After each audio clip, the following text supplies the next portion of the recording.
ഉത്രാടപ്പാച്ചിലെന്നൊക്കെ കേട്ടില്ലേ? ഞങ്ങൾക്ക് പൂരാടത്തിനെ പാച്ചിലൊക്കെ തുടങ്ങി കേട്ടോ. ഞങ്ങൾ പൂരാടത്തിന് അന്നാണ് നാട്ടിലേക്ക് വരാൻ വേണ്ടി എല്ലാം പാക്കിങ് ചെയ്ത് അതിൻ്റെ ഇടയ്ക്ക് ദേ എൻ്റെ ഈ ഒരു ടോപ്പ് തയ്ക്കാനുണ്ടായിരുന്നു. ഒരു ക്രോപ്പ് ടോപ്പാണ്, ഓണത്തിന് ഇടാൻ വേണ്ടിയിട്ടുള്ളതായിരുന്നു. അതും ഏകദേശം ഒന്ന് തയ്ച്ചിട്ട് 9:30-ക്കായിരുന്നു ഞങ്ങൾക്ക് ട്രെയിൻ. അങ്ങനെ ട്രെയിന് വെയിറ്റ് ചെയ്ത് നിൽക്കുകയാണ്. അങ്ങനെ നമ്മുടെ ട്രെയിനൊക്കെ വന്ന് ഞങ്ങൾ കയറി.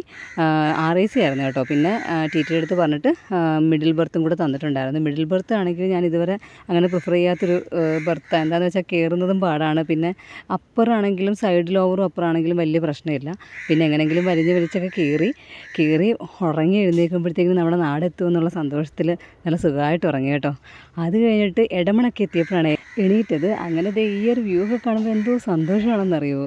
പച്ചപ്പും ഹരിതാപം എന്നൊക്കെ പറഞ്ഞുകൊണ്ടാണ് ഞാനിങ്ങനെ ഇരിക്കുന്നത്. പക്ഷേ ഈ ഒരു പച്ചപ്പും ഹരിതാപവും ഒക്കെ തമിഴ്നാട്ടിലും ഉണ്ടെങ്കിലും പക്ഷേ നമ്മുടെ ഈ നാടിൻ്റെ ആ ഒരു ഇതൊന്നും തോന്നത്തില്ല. എന്താണെന്നറിയത്തില്ല. ഇത് കണ്ടു വളർന്നത് കൊണ്ടായിരിക്കാം. അപ്പോൾ അടുത്ത ഷോർട്സിന് വേണ്ടി വെയിറ്റ് ചെയ്യുക. സബ്സ്ക്രൈബ് ചെയ്യാത്തവരുണ്ടെങ്കിൽ ഒന്ന് സബ്സ്ക്രൈബ് ചെയ്ത് സപ്പോർട്ട് ചെയ്തേക്കണേ.